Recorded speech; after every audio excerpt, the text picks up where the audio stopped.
Hello students, इस video में हम जानेंगे स्ट्राइक एंड लॉकआउट से रिलेटेड प्रोविजंस।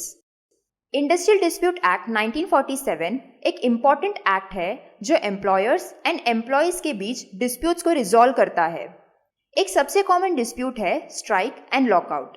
इस वीडियो में हम स्ट्राइक एंड लॉकआउट के meaning and legal aspects discuss करेंगे। स्ट्राइक का मतलब होता है जब वर्कर्स अपना काम बंद करते हैं ताकि उनका कोई ऑब्जेक्टिव फुलफिल हो सके। स्ट्राइक का ऑब्जेक्टिव कुछ भी हो सकता है, जैसे कि बेटर वेजेस, वर्किंग कंडीशंस या जॉब सिक्योरिटी। स्ट्राइक डिफाइंड है इंडस्ट्रियल डिस्प्यूट एक्ट के सेक्शन 2 सब सेक्शन क्यू के अंडर। चलिए हम इस डेफिनेशन को समझने की कोशिश करते हैं।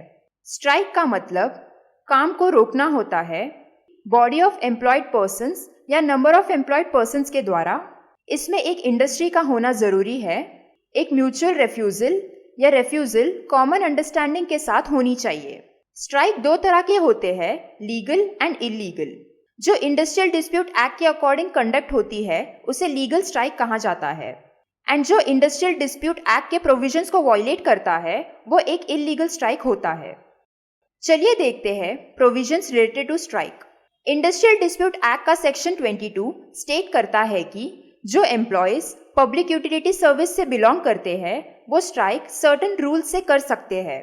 उनको स्ट्राइक के 6 हफ्ते पहले एडवांस में अपने एम्प्लॉयर को नोटिस देना पड़ता है, एंड वो नोटिस देने के 2 हफ्ते तक स्ट्राइक पर नहीं जा सकते। एम्प्लॉयज कंसिलिएशन प्रोसीडिंग्स के बीच में या उनके कंक्लूड होने के 7 दिन बाद तक स्ट्राइक नहीं कर सकते। लॉकआउट एक ऐसा सिचुएशन है जहां एम्प्लॉयर वर्कर्स को वर्क प्लेस पर आने से एंड उन्हें काम करने से रोकते हैं। लॉकआउट का मेन ऑब्जेक्टिव है कि वो वर्कर्स पर प्रेशर डाल सके ताकि एम्प्लॉयर्स के डिमांड को फुलफिल कर सके।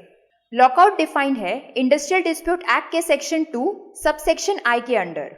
इस सेक्शन के अनुसार प्लेस ऑफ एम्प्लॉयमेंट को टेम्परेरीली क्लोज करना या वर्क का सस्पेंशन करना या एम्प्लॉयर के तरफ से नंबर ऑफ पर्सन्स को एम्प्लॉय करना जो पहले से एम्प्लॉयड हो।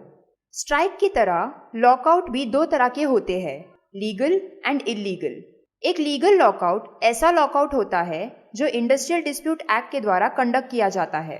एक इलीगल लॉकआउट ऐसा लॉकआउट होता है जो इंडस्ट्रियल डिस्प्यूट एक्ट के प्रोविजंस को वायलेट करता है। सेक्शन 22 ऑफ आईडी एक्ट 1947, इस सेक्शन में prohibition of strike and lockout के बारे में दिया गया है।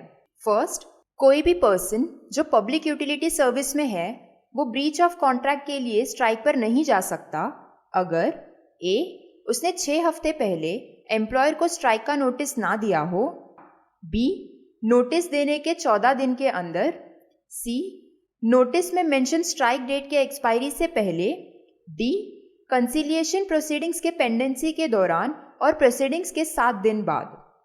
सेक्शन 23 ऑफ आईडी एक्ट 1947, ये सेक्शन स्ट्राइक एंड लॉकआउट्स के जनरल प्रोहिबिशन की बात करता है।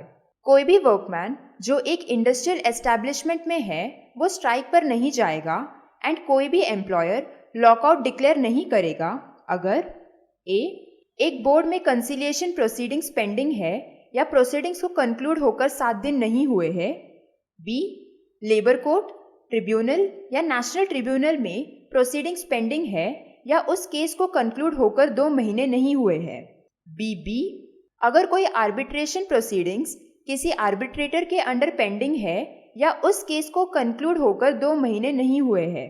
ये नोटिफिकेशन इशू होता है सेक्शन 10A के सब सेक्शन 3A में। सी उस पीरियड के दौरान जिसमें सेटलमेंट या अवार्ड के प्रति आने वाले किसी भी मामले के कनेक्शन में कोई सेटलमेंट या अवार्ड लागू होता है। Section 24 of industrial dispute act 1947, ये section illegal strikes and lockout की बात करता है। फर्स्ट, एक स्ट्राइक और लॉकआउट इलीगल होगा जब वो ए सेक्शन 22 या 23, बी सेक्शन 10 के सबसेक्शन 3 या सेक्शन 10A के सबसेक्शन 4A से कॉन्ट्रावेंशन में है।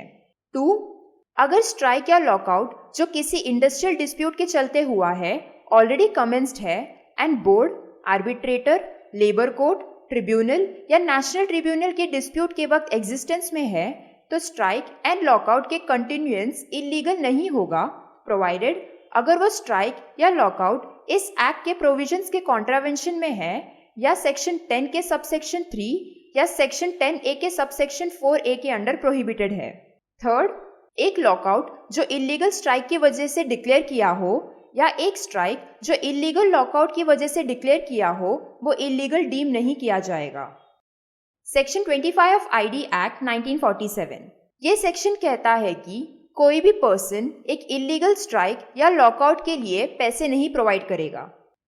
कुछ इंपॉर्टेंट क्वेश्चंस देखते हैं। First, write a short note on strike and lockout under ID act 1947। Second, discuss the penalty for illegal strikes and lockouts. तो ये थे provisions related to strikes and lockouts under industrial dispute act 1947। Please check the description box for more information about plea. Thank you.